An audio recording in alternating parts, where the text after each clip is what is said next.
What is going on, everyone? Looks like we have everyone here for our awesome episode number 103 of The Hideout.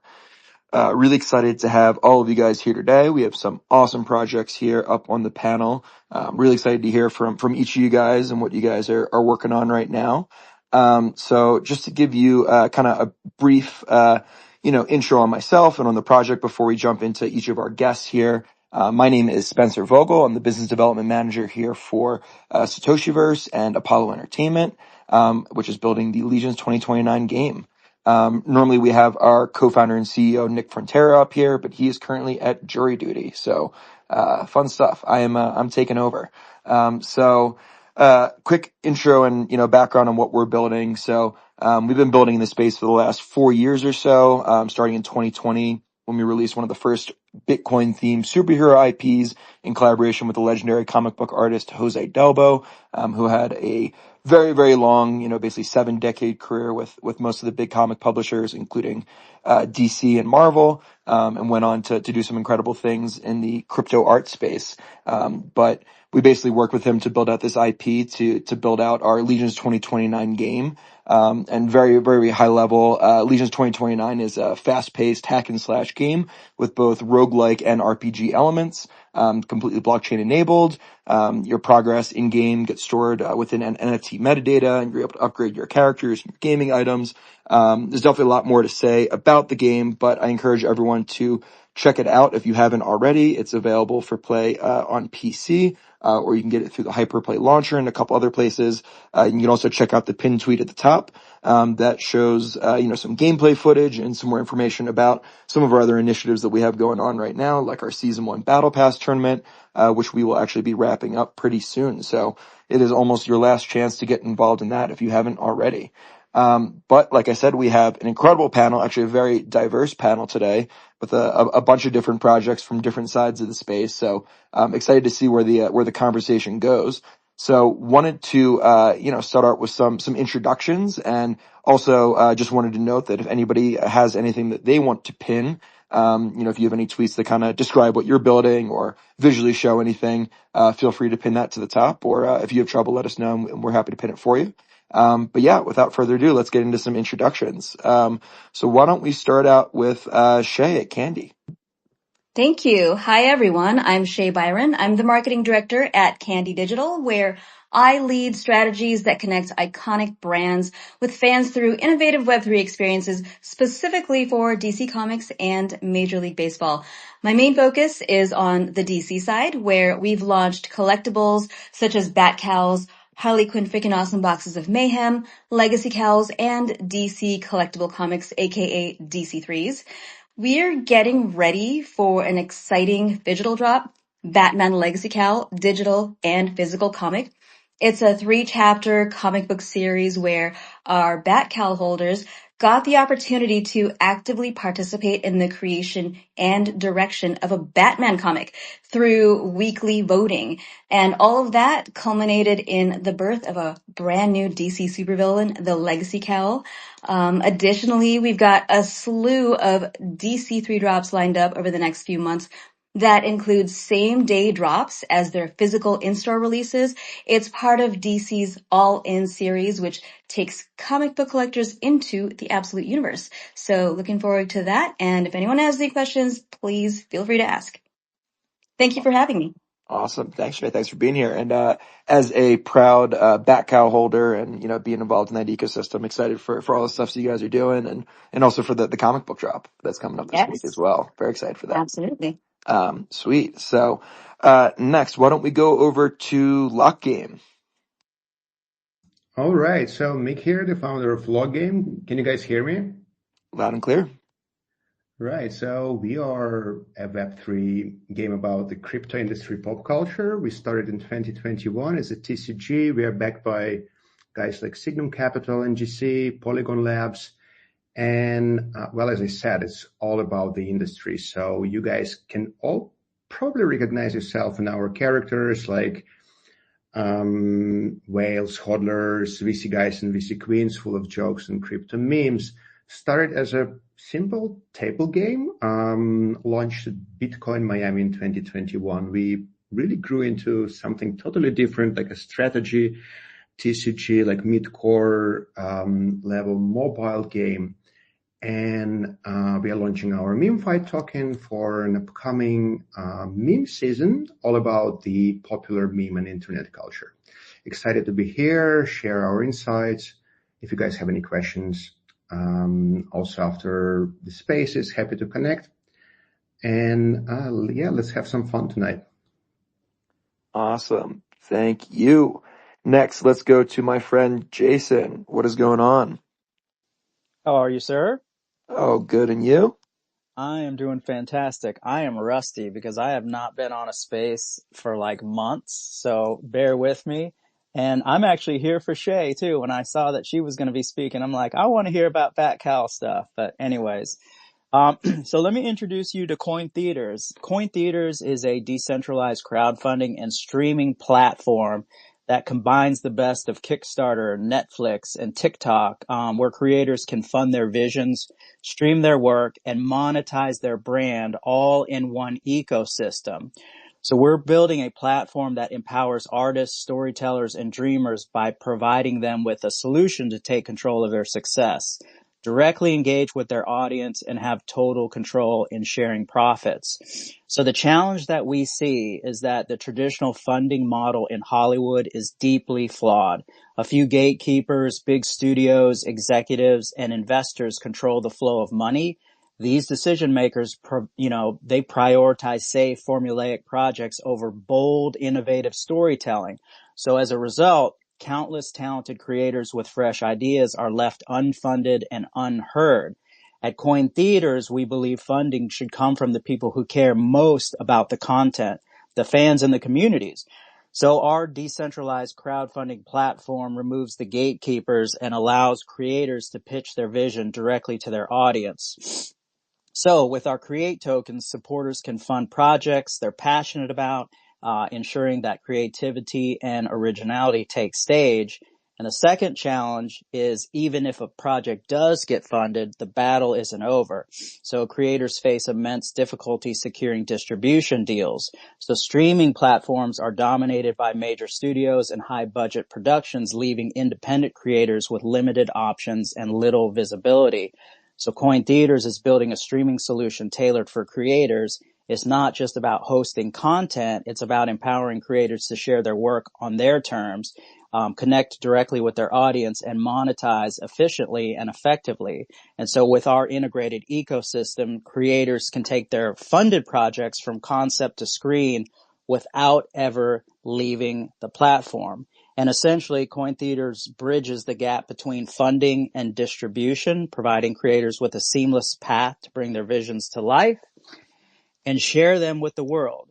So by removing the roadblocks of traditional Hollywood and integrating social media monetization, we're revolutionizing how content is created, funded, and shared.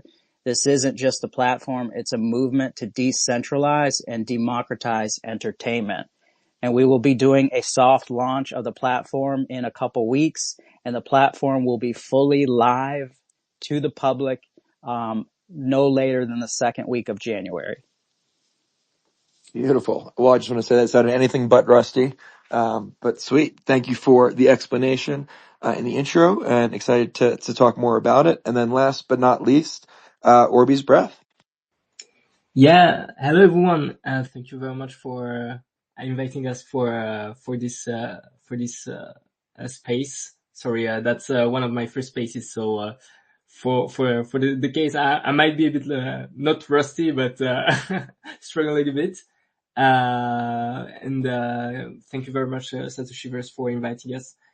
So I'm Rios. I'm a COO at Orbeez Breath. Which is a free-to-play strategy-driven card game that we built on Solana, that combines gameplay with the benefits of Web3 technology. Our main advantages using the Web3 technology is that we focus on giving full ownership of our cards to our players. And actually the game features over 1.5 million unique cards. We worked really hard with our lead artists on this one. So we made sure that every card is unique, and we're currently working on more assets to expand the set of cards. On top of that, so we started this journey around 1 year ago, and the vision behind that was to create an immersive and player-driven universe. By that I mean that we wanted to make sure that we were not building a game, but we were building a whole universe, a whole IP actually, that could go beyond the game, and that could start from it and then go to series, books, and like comics, as you mentioned before. And right now what we're doing is we're recording the full game, because we realized that player experience was not the best. So we really wanted to focus on that, and we decided to go back to the coding the game and switching from a full on-chain game to a more hybrid system that we can come back to that later. And on top of that, we're also building kind of a RPG server in the Orbis universe on Discord, with also the idea of extending this universe and create another value proposition for our community by offering our players multiple ways to interact with the universe and to explore the lore that we're building, because that will be the core of the proposition we make to the players. So yeah, the idea is that we want people to feel like they're building the game with us, and we want them to feel as involved as possible in every step of the way. So excited to talk more about it and to talk about all the amazing projects that you guys talked about. Thank you for having me. Awesome. Thank you for the intro. 1.5 million unique NFTs. That's impressive among all the other impressive things that you guys are building. So, cool. So now that we're through the intros, I want to do a couple of quick housekeeping items. And then I'll pass it off to Lau to introduce herself and, ask all the questions for us and keep the discussion going.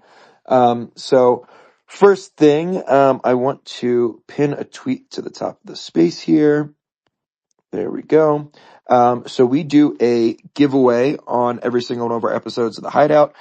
So this week we're giving away 5 Satoshi's crystals, which is one of the main in-game resources within Satoshiverse and Legions 2029.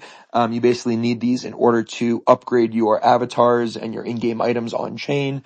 Really, really important resource. So definitely something you want. All you have to do to get involved is repost that tweet that's posted that I just pinned to the top of the space that says "We're live," and then stick around until the end of the space when we call the winner at the end of the hour. So pretty simple. That's it. So if you haven't already, get involved and also give the Hideout account a follow if you haven't already. So getting into the format of the space. So we're going to start out with a group question. And Lau will go ahead and call on someone to start, and then feel free to just jump into the discussion from there. And then, no need to hold hands raise hands or anything like that. Just feel free to just jump in. Then we'll move into some individual questions for each of you guys. And then if we have time at the end, we will do another group question, and then pick our winner.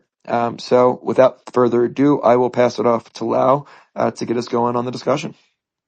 Hi everyone, can everyone hear me okay? Yes, we can. My name is Lau, and I am the Partnerships and Community Manager for Satoshiverse and the Hideout, and I am very excited to be here, following the thread. I'm also very rusty in my spaces.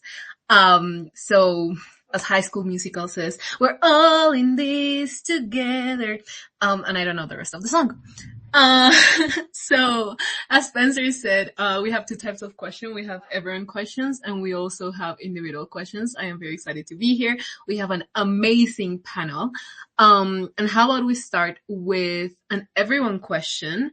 I will select my first victim. Mick, how about you start us off, and then after Mick answers, everyone can just go ahead and answer their question and give their opinion. As Spencer said, no need to raise the hands or anything. Just go for it.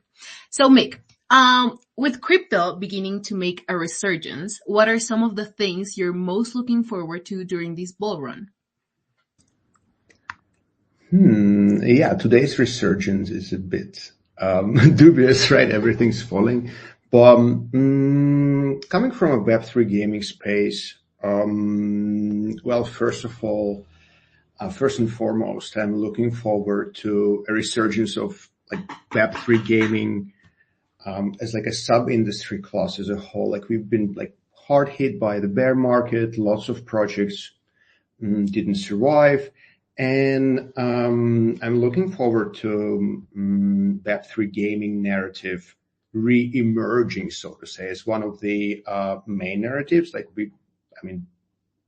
We are literally drowning in like AI agents, memes, gambling for that matter. SocialFi, as CZ was saying, like it's the number one trend, like SocialFi and gambling.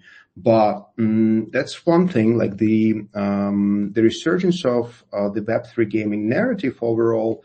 And then, as we know, like the traditional gaming was hard hit by let's say layoffs due to AI, like the influx of like top talent into Web3 gaming. And from there on, we see loads and loads and loads of cool games, fun games, and more so competition with great products. So I guess these two are the two trends I'm looking forward to.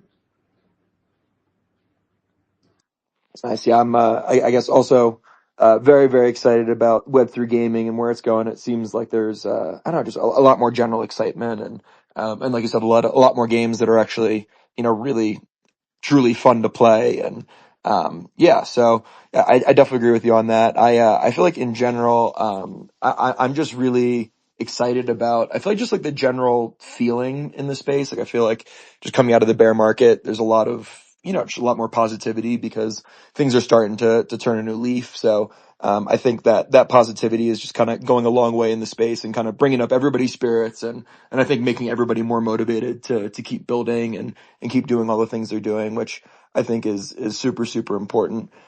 So yeah, I've been really enjoying that. And then also, I think I'm also really excited about it. It seems like we're getting a little bit more of like more newfound like legitimacy in kind of like the global climate, in terms of people just, taking the entire Web3 industry a little bit more seriously. I think this time around there's a lot more, I don't know, quote unquote, like serious products being released. Like I think like the whole kind of trend and narrative around RWA, I think is really important, and seeing a lot of like, actual, real world assets being put on chain, I think is really bullish for, the space in general. So, yeah, I think those are some of the things that I'm really excited about. And if I Yeah. can, oh, go ahead. Oh, no, I was just going to add. Oh, go ahead, Shay. Was that you? Yes. After you. Oh, thank you. Well, I was just going to say, I'm really excited to see projects doubling down on utility and storytelling. So I feel like in the last cycle, the focus was often on speculative hype, but I think this time around, we're going to see a deeper, more meaningful integration of Web3 with gaming and entertainment. But on top of that, I'm really also looking forward to increased mainstream adoption, especially like with tools for onboarding and usability as they become more and more seamless and user friendly. I think that we'll see a lot more people just embracing it and really being open to Web3. And to be honest, I think that this is where marketing plays a very critical role. Our job really is to take these often convoluted and complex ideas and distill them into smaller, bite-sized, and easily consumable pieces of information. So when we make these concepts accessible, we can bridge the gap between innovation and the everyday user. And I think once we get there, we're able to get everyone on board. And so those two things are, I think, to me, are exciting. And on top of that, of course, Bitcoin hitting over 100K. Just wanted to, in case everyone forgot.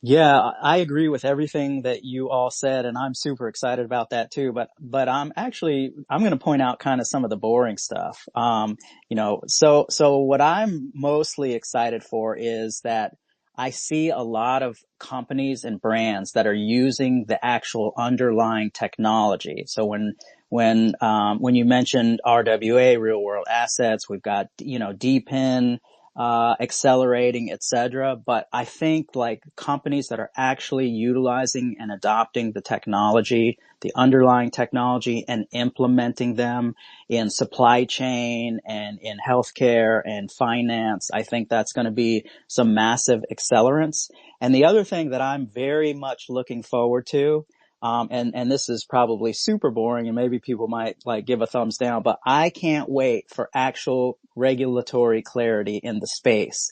And I think that it's going to help amp up consumer protection laws that already exist.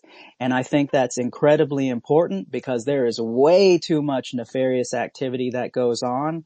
And, it makes it extremely challenging for, companies that are coming into the space or brands that are already in the space to, to kind of get the sentiment where it needs to be. So those are the two things that I'm super duper looking forward to.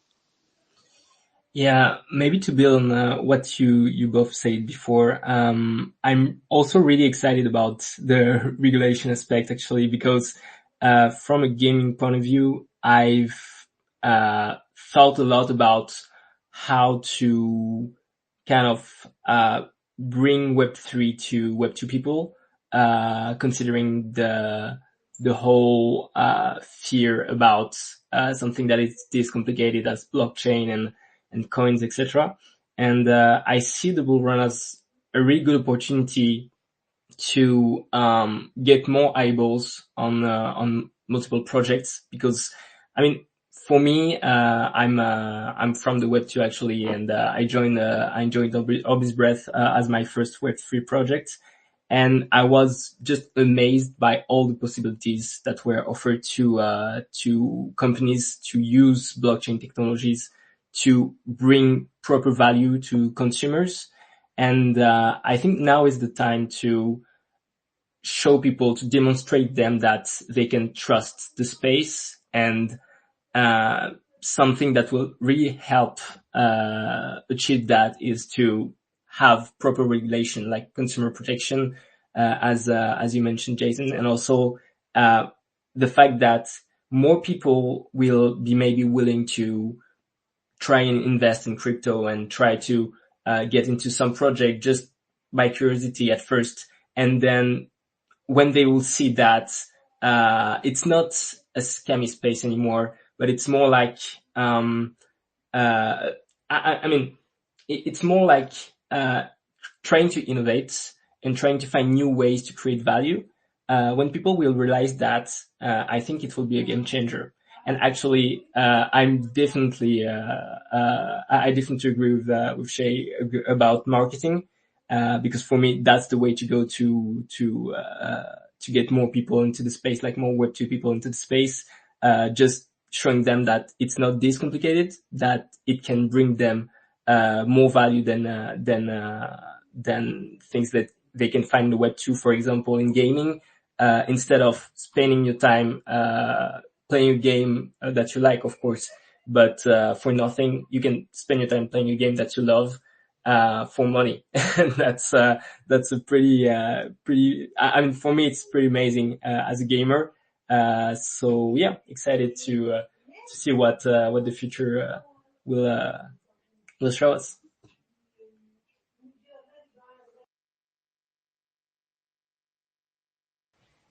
Oh, sorry, did I did I can hear anyone, so is there anyone? Sorry, I don't know. I'm not sure if something happened on your end. I got a call on my phone, so I don't know if that messed things up because I'm much in the space or not, but No, I think we're good. Does I think anyone else? so. Oh, Okay. yeah, all good. I was done. Sorry, it was pretty long, but I'm done. Just for any listeners, usually what happens with like the spaces is that Spencer and I sort of like talk over each other, but we legitimately like each other. We're friends. We're not enemies. Uh, does anyone else have anything that they want to add?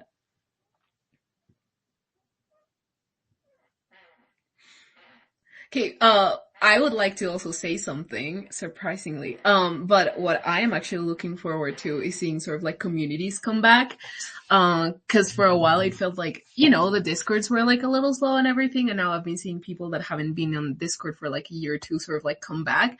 So that's always very exciting. Like that makes me very, very happy.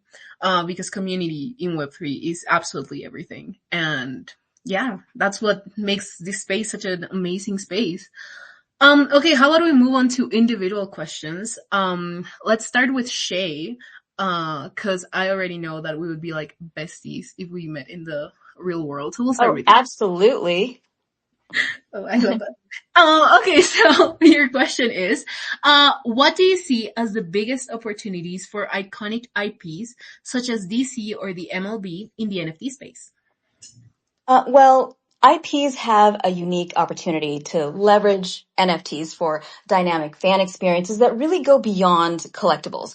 Through Web3, they can transform interactions from transactional to truly meaningful by creating experiences that engage audiences on a much deeper level and eventually foster brand loyalty. But it's got to be done right. It's got to be thoughtful and really focus on authenticity, transparency, and offer a real value for fans. For example, brands can create interactive storytelling moments or gamified ecosystems where fans can shape the narrative or earn rewards by participating. Similar to how the Batcal holders contributed to the creation of a new supervillain and the direction of this comic book, or how Candy enables MLB fans to unlock exclusive experiences tied to game day performances. Through things like token gating, NFTs can really unlock access to exclusive events, physical merch, or even digital first fan communities like you were mentioning earlier. These fan communities are huge, and that is really what Web3 is all about. It's all about the communities. So this really gives super fans a way to connect and share their passion. It's all about giving fans a meaningful stake in the universe that they love, whether it's shaping a storyline or collecting artifacts from key moments. So I think that it's really, to me, I've always said that I think Web3 is a marketing tool because it allows for marketers to use the opportunity to reach their fans, to reach their audiences, and to really truly engage with them. And that's what Web3 offers to IPs. And this is something that they can really use to their advantage to help connect themselves with their fans. 100%, and I could not agree more. Does anyone want to comment on what Shay just said? Honestly, I agree 100%, and that's actually part of the vision we have at Aubrey's Breath. It's like using Web3 to kind of interactively build the lore of the game with the players and give them real responsibilities in what will happen in the future of the game. So I really love the vision of your project, Jay. It's pretty amazing, and I'm definitely aligned about the fact that IPs should definitely leverage Web3 technologies to engage players and kind of build communities around their project, communities that will be involved instead of just passive and just checking what happens. They will be proper like builders of the space, and that's pretty amazing. Yeah, I also love what you said about community there.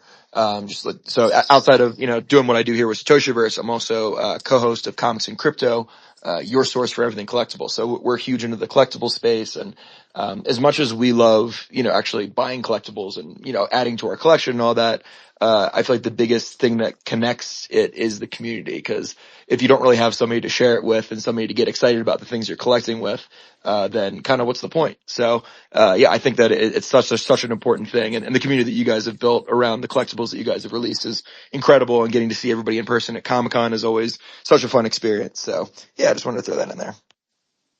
Yeah, I totally agree with everything that you said. And I'm going to be able to kind of come at this from a community member perspective because I am an OG bat cowl holder. I have all my day one bat cowls. I'm a big advocate of Candy, and I utilize the platform every single day. Big advocate of Satoshi. And shout out and bones up to all the folks in the broadside community, because community is absolutely essential and key in Web3 and everything that we're building.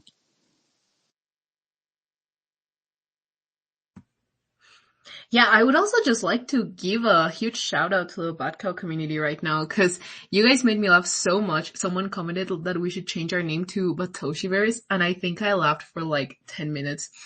I was like, what is happening? And then I was like, oh, I understand. Awesome community coming through. So yeah, thank you so much for your answer, Shay, and for everyone's comments on it. Okay, how about we go to Jason? How do you think Web3 can disrupt the entertainment and content industries? So myself and Sean and Spencer, we've been talking about this for years now. I can't believe it's been for years, but it's literally been for years. I think I'm a little bit on the bullish side of things, so sometimes I tend to shorten time frames significantly greater than they should be shortened. But in the past, we've talked about a lot of the physical things that we needed, meaning like, the headsets and the glasses and all that. And finally, I feel like we're like rounding that bend.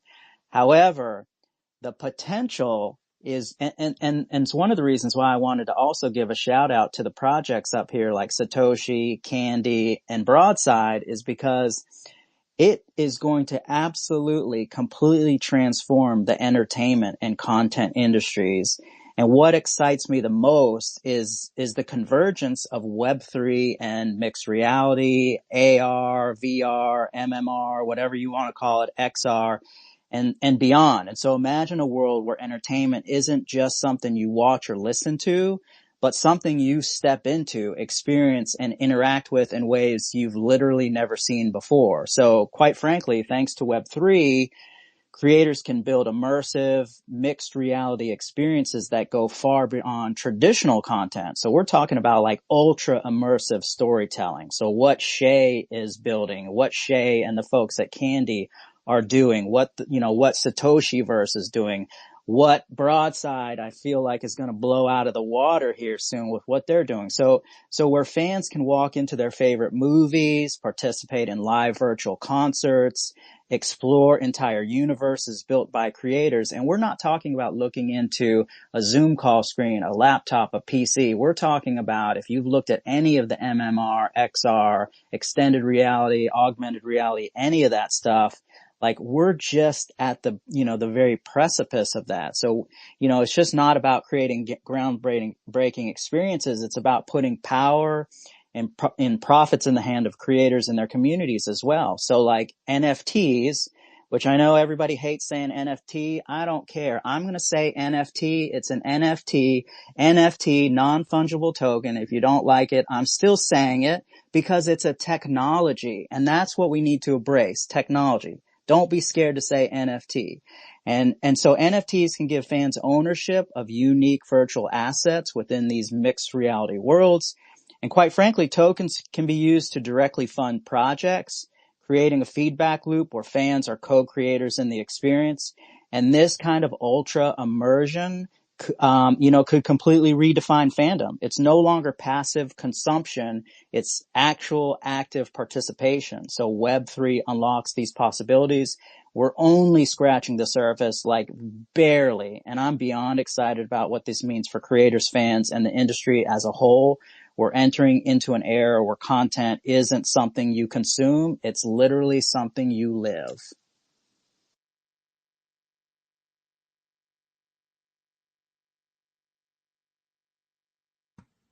I could not agree more with you. Does anyone want to comment on what Jason said?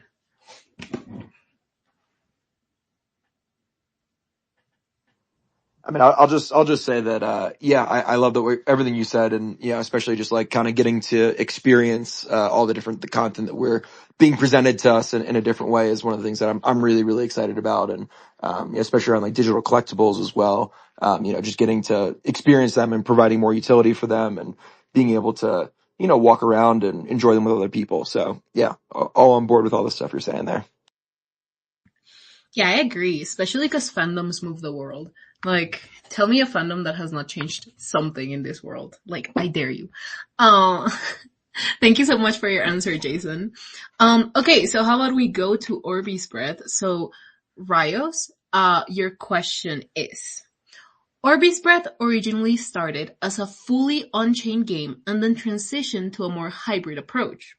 What aspects of a game do you think are most important to have on-chain versus off-chain, and why? Yeah, thank you for the question. So yeah, actually we are currently transitioning from fully on-chain to an hybrid model. And that's after realizing that building a game fully on-chain is pretty challenging in the first place because it requires like extensive coding abilities, especially for Web3 coding, which is a completely different language from like the normal coding languages. Like it has its own specifications, and our coders told me that it was pretty challenging. But they managed to do it. The issue is that we quickly realized that it was not scalable, and that it was damaging the player experience. So we made the decision to just like pause the game, tell our community about it, because I mean that's maybe a no-brainer. I mean, for me that's a no-brainer, but it's like, for me, it's extremely important to be fully transparent with the community, because as you all mentioned, like, community is the key to building any project. And I mean, if people are not playing your game, then your game has no value, even though you spent hours on it. So being trusted by people and having people having a good time on the game, like having feedback like, that's an amazing game and I love playing it. For me, that's everything. So when people just started to tell us that it was like an amazing game, I mean, from their perspective, I definitely agree. but but the bugs that were caused by the fact that we're fully on chain were damaging their experience. We just decided to transition, and to finally answer your question. For me, what's the most important to keep on chain? I mean, there are three things. The asset ownership, of course, because when your game is based on NFT and like digital ownership, you have to make sure that people actually own their cards. So that's one point. And of course, when they when the features are turned off, then some of the NFTs can be traded and sold, etc. On top of that, there are also all the like key economic transactions that we want to try and keep on the blockchain, just to ensure that we maintain fairness and transparency with the community, because I think these are the main factors that people like the most about Web3, about the fact that they can also like have a vision of what is going on with the game. And finally, I would say also like having community governance as an on-chain mechanism, like for voting or player-driven decision, can also align with the decentralized idea that lies behind the Web3. Now for the like off-chain parts, it's more about focusing on speed, accessibility, and also cost, because, for example, our game had a bit of gas fees, and even though there were like a few cents, I mean, when we talked about it as a team, we were like, okay, we have to find a way to remove it. and the only way was to actually use this hybrid approach. So the whole gameplay logic and all the temporary data, like for matchmaking, etc., that don't need to be permanently on the blockchain. They are better handled off-chain for efficiency and for like enhancing the player experience. On top of course, the onboarding, because we realized that it will be a really good way also to in the future potentially onboard like Web2 players to kind of create the first one of the first bridges between Web3 and Web2 in gaming. So we also decided to keep that off chain, and I feel like this hybrid model help us to keep the critical aspects of like NFTs and value sharing while being on chain, while the fact that we're moving gameplay off chain just makes sure that we have a really good performance in terms of coding, in terms of experience, and that people are actually enjoying the whole experience.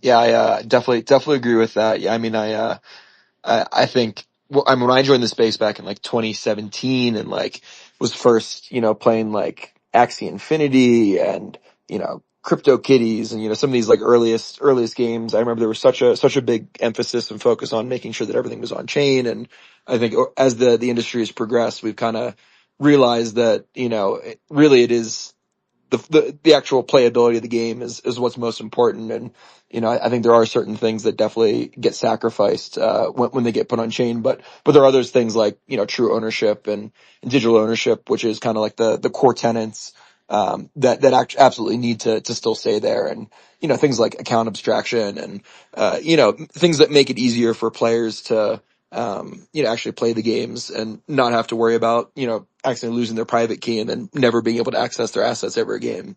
Like I think things like that are really, really important. But, yeah, really agree with all the stuff you're doing. And, yeah, it's definitely, in my opinion, at least it was a good move for you guys.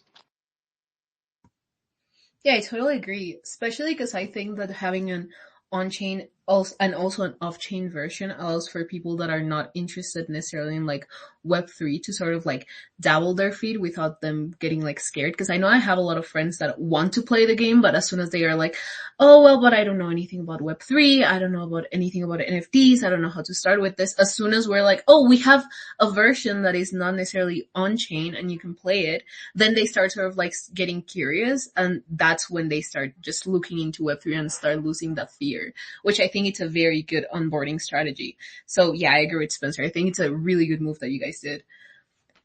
Okay, how about we go with Mick? I am very excited about this because as soon as I saw your bio that said memes and felines, I was like, yes, absolutely yes. I wanted my cat to ask this question, but she couldn't quite grasp the English language. So why do you think memes have become such a big narrative in the crypto space? And how do you foresee that narrative progressing over time? Meow. That was a great start. But first of all, guys, I loved your convo on chain versus off chain, because like we had to go through this in 2022 already, starting with like totally on chain idea, totally on chain, and then like moving half of the gameplay off chain just for a smooth user experience. But memes, well, I can talk like for hours about this. And well, your question is firstly like why we are here and why meme coins were so explosive, right? And I think like we should start with like end of 2023, the end of the bear market, and just remember how bad the transaction volumes, like how bad on-chain data looked like for folks like Solana, right? And the emergence, and Solana being like so fast and so affordable. That's one thing to remember. And memes being an amazing vehicle for or outlet for transactions, for volume, and for fun at the same time, right? So once you start showcasing amazing returns, like a wealth creation, the FOMO comes, right? And memes thrive on this dream of turning small investments into like life-changing wealth. So think about the whole crypto media narrative that shaped the current bull trend in memes. Viral stories, like daily stories, like just take a look at like Crypto Panic, like news aggregator, like this wallet bought like V for, I don't know, like 10, and now it's worth 10 million. So whoever's reading that and is new in crypto, it's like, wow, I wanna get rich fast. Like the old story. And the emergence of Pump.fun, with the whole new old new concept with the fair launch. Like the model was quite innovative, right? And we can debate a lot how fair launch is fair, or maybe it should be labeled unfair. There are like plenty of meme coins launched with the unfair launch ticker. But then again, memes are fun, right? So the whole clickbait culture, like, and the youth appeal, right? So memes fit perfectly into this, like, see, like, buy mindset. So lots of investors I spoke with, like, this year, they're like, no, we're not into memes, we're into like fundamentals. And well, we talk on almost every Twitter space about the communities, right? The value of the community. And memes actually have, in my mind, like in my view, like a really almost a perfect community for crypto. And why is that? Like, say, in gaming, while building our game, you notice that like the community of players and community of traders, they're like almost 95% different people. And crypto traders, they don't really care much about pretty much anything except the price performance, right? So memes being like sort of like product free, provide, in my opinion, like a more honest outlet for this type of communities that also value fun and funny content, which is great, like humorous. And yeah, tribalism, I think, also is very important. Think about, like, we had Doge, Shiba, like dogs only, and now we have political coins. We have like frog coins. Like if you're like a preppy fraternity type of guy, like, oh, I like Pepe, or Brett, I get into it. And yeah, so the whole on-chain revival, like ecosystem competition, we know like Solana was first, and then like all the L1 and many of L2 come up with the meme fund, right? Like, let's support memes, let's boost our trading volume, on-chain transactions. So it's like an amazing, like let's say all these components I mentioned, that provided this amazing return that like no asset class, like categories in 2024 could deliver on par, or even better, let's say NFTs and Web3 gaming were in 2021, like at launch, X80, X100, X200, right? So folks looking at all the news titles, like, oh, I want to get in there, with, as we know, like 95% or even more being scams. But is it really different for any other crypto category? Well, it's debatable, so to say. And come the bear market, maybe same amount of like 95% is gonna die. And well, I think folks really like the community narrative. So like a no VC coin, community driven. And this narrative has been like enormously exploited. If you know exactly that, launching a successful crypto project, crypto coin, requires extensive resources, extensive funding, and being purely community driven. Well, it's an amazing concept, but the reality is like really far from that. If we know how like so-called fair launches work under the hood, so to say.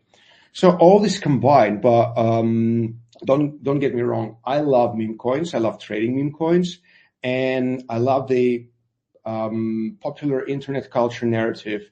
And I think the future is really bright for memes. Yeah, so there will be a couple of new entrants, and if you look at the top 100 right now, like top 100 market cap, memes are there, and let's say 10% of top 100 on CMC are like the new entrants, the new shining stars. So it's fun to see, and fun to see the progression of this.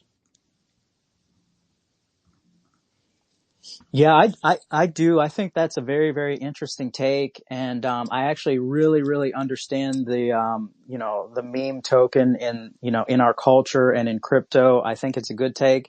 But, and this may be a really unpopular opinion, but I got to put the other side of this out there because I don't feel like I wouldn't be, providing information if I didn't put the other side of it out there. As a cautionary perspective, regulations are going to come down on crypto, and they are going to come down hard. And one of the main things that you're going to see is that there needs to be a beneficial owner of these crypto tokens. So when you go start a business, you register your company, you register as a business. There's multiple ways to do that. In the very near future, you are going to have to register your crypto and your tokens as a business, and it's going to have a beneficial owner.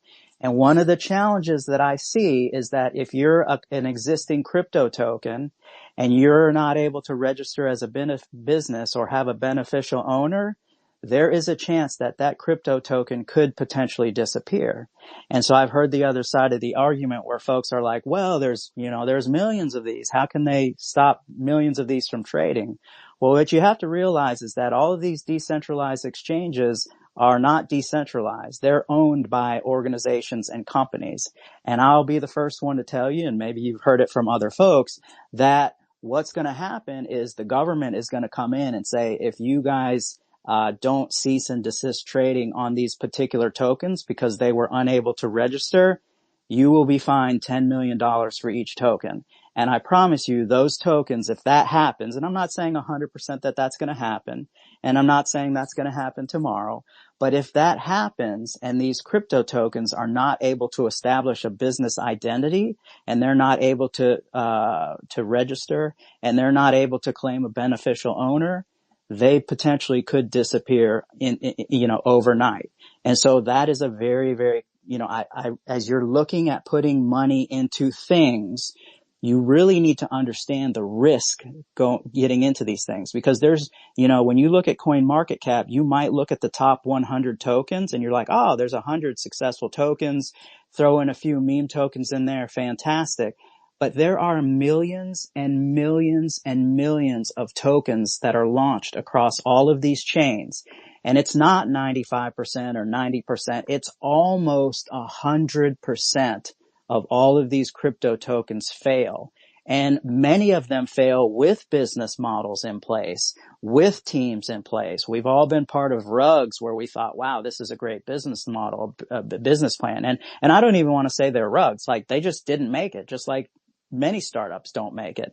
But in the crypto space, there's, anybody can launch tokens all day, every day. And so they can launch, you've got 15-year-old, 12-year-old kids launching tokens, and some of them are successful and the vast majority are not. But you have to be really, really cautious about what you're putting your money into. And although we love memes and it's a way to get liquidity into the market and get people hyped up because, people love to gamble. People love to, go to the casino and play cards and poker and bet on horses and all that other good stuff. you really need to hear the other side of the fence. And the other side of the fence is the government wants to regulate this, and they will fine the hell out of everybody if they want to allow this nefarious activity to continue. And that means things will cease and desist very, very fast. So like maybe a good question would be like then from the government to folks like Coinbase listing quite well good meme projects, right? But who are the UBO, so Thief, Pepe, Bread, Kraken listed tokens? I mean, those are all the US based exchanges, right? Like Popcat, Bread, Mew, and so on and so forth. Tons of those, right? Like 100, top 100, top 200 CMC.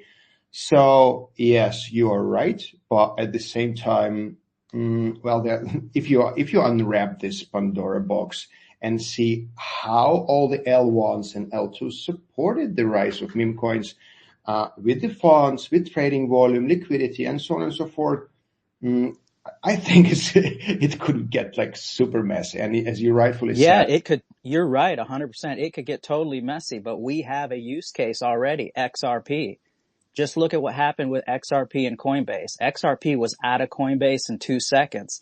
And that is a organization that is probably going to be the underpinning, crypto for the entire financial system. And so like XRP was gone in 2 seconds. And so, that's a really good example to take a look at.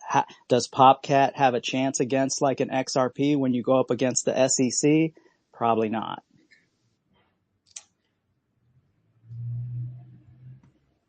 Okay, thank you so much for that answer and for the very interesting conversation.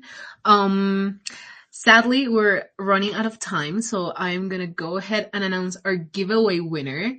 And our giveaway winner is Anthony at Anthony 84973233. That was a very long number. But congratulations, Anthony. What you have to do is send us a DM to the Hideout account with your game account so you can claim your crystals. Awesome. Thank you, Lau. And just a quick clarification on that. In order to create your game account, all you have to do is go to game.legions2029.com, create a free account there, and then send a DM to us, and we'll drop those crystals into your account. Well, to close us out, I just wanted to say a big thank you to all of our speakers who joined us today. This was a really awesome conversation. We got to some really fun topics. Glad we were able to do that.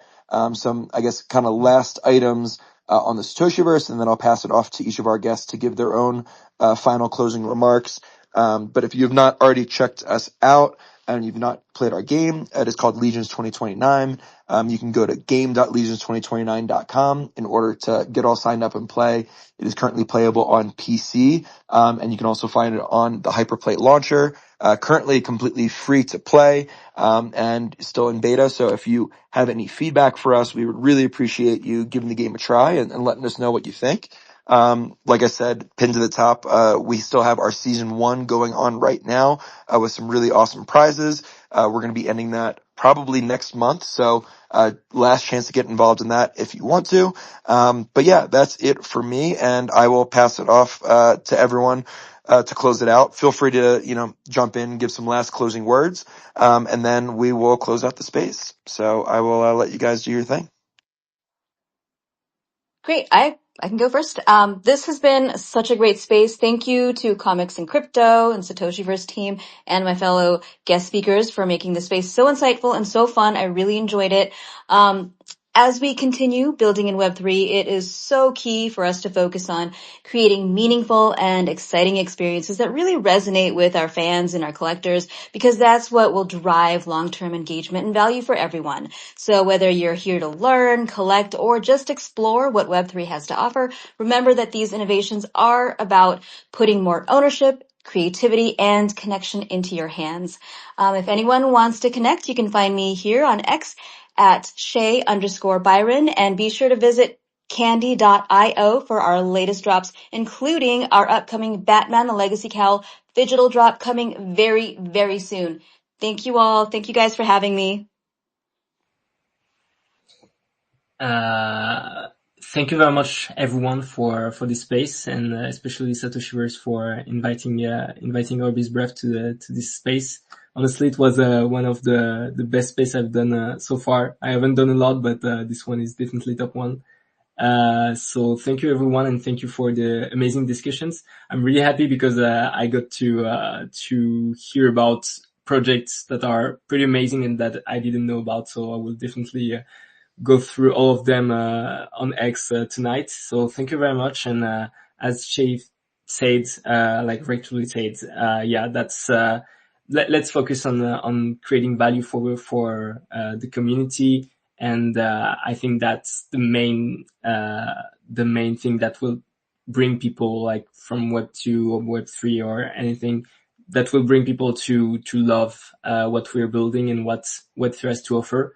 So let's continue to build, and good luck everyone with every one of your projects. All right, I guess I'm the last one. So thank you so much, guys. And well, first of all, wishing you lots and lots of luck, success, building what you're building, making your communities, users, players happy. Not only happy, but yourself proud of your product, of your games, whatever you're building. Make money this bull market, and yeah, stay well. Thank you, Satoshiverse, for having me. Spencer, thanks for having me. Comics and Crypto, shout out. Guys, give these projects a follow. You don't have to buy in, but follow them and support what they're building. And then the other thing is let them build what they're building. You know, be a positive influence, in their ecosystem. Give them a chance to build what they're building. We're all in undiscovered country here. We're all in, price discovery, et cetera, et cetera. And, there's not one model that fits all, and nobody has any of the answers or all of the answers. Everybody's trying to do what they think is amazing and great. And so let them do it. And hopefully you guys, see some new awesome projects in here. I've been part of these for some of these projects for a long time. Some of these are new ones. So I'm going to give them a follow and let them grow. And I'm excited to be part of all of this with everybody. Thank you. Thank you. Thank you, everyone, for an amazing space. We're going to close it out now. There's a little bit of a delay for the listeners, so I'm going to leave it open for a bit, but feel free to jump off whenever, and we'll see you on the next one. See you guys. See ya. Thank you so much.